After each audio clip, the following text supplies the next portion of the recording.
Hello everyone and welcome back to my channel. I'm Deziel and today I propose you to do the block of a long torso bodice that we use to do dresses without the cut at the waist.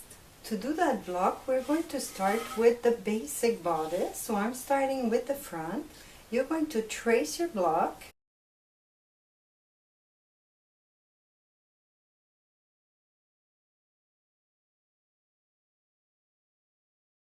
Then the next thing we're going to do, we're going to elongate the center front all the way to the hip level. So that means 21 centimeters longer.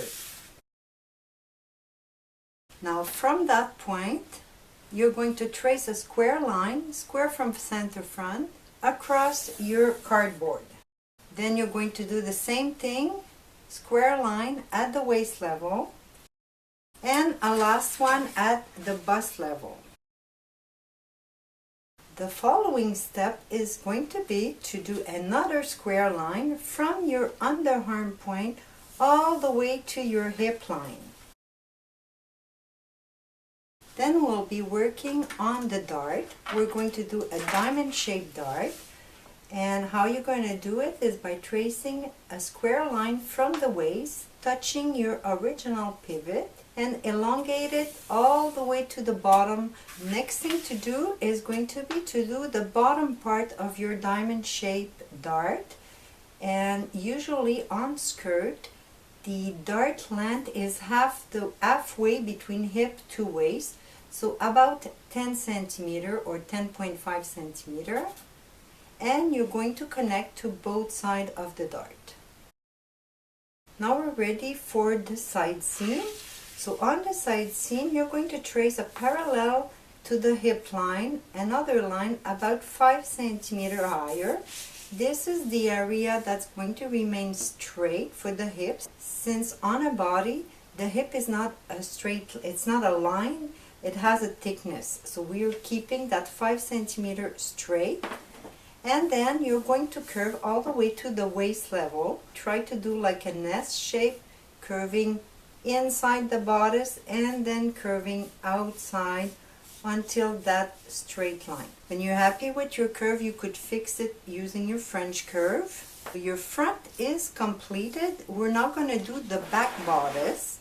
And to do your back and positionate your block properly, I suggest you use the square.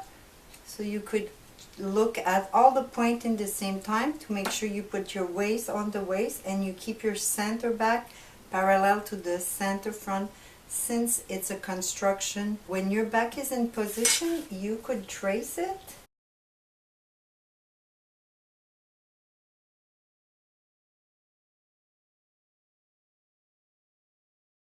After, what you're going to do, you're going to elongate your center back just like we did for the front, and close your bottom part, the hip level. And we're going to do the same thing we did for the front dart. We're going to square from the waist, touching the pivot of the waist dart, and trace it all the way to the bottom part. Now the length of the bottom dart, or the skirt dart, is usually 3/4 of the measurement for the back part. 3/4 of my 21 centimeter. And you're going to connect with both sides of the dart. Now at the side seam, if we wanted to do a really fitted bodice, we would connect the same way we did in the front. But there's one thing that is a little wrong with using this method. The thing is, your side seam is not exactly the same angle on both sides. So the length may vary from the front to the back, and that's not a good thing. So what I usually do is that I take the measurement that I had on my front and I put the same thing on the back. So it does add a little excess at the waist, but since it's not cut, like sharp, I think this is a good thing to have a little excess.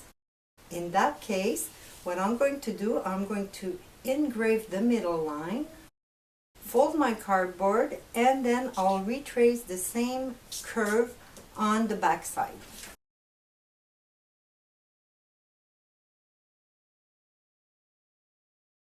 Et voila, you completed your elongated bodice pattern.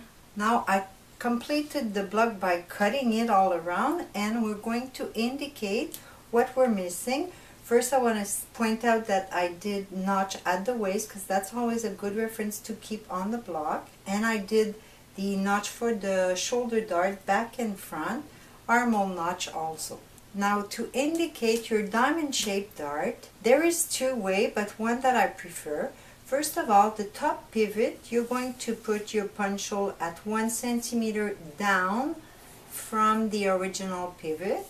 I'm going to put the one for the shoulder dart as well, 1 centimeter up. And for the bottom part of the diamond shaped dart, I'm going to put the punch hole 1 centimeter inside. For the waist level, how to indicate the sewing of the waist, you have two choices. Or you put the punch hole 3 millimeter inside on both sides, or you put one on the middle line and one on one side only.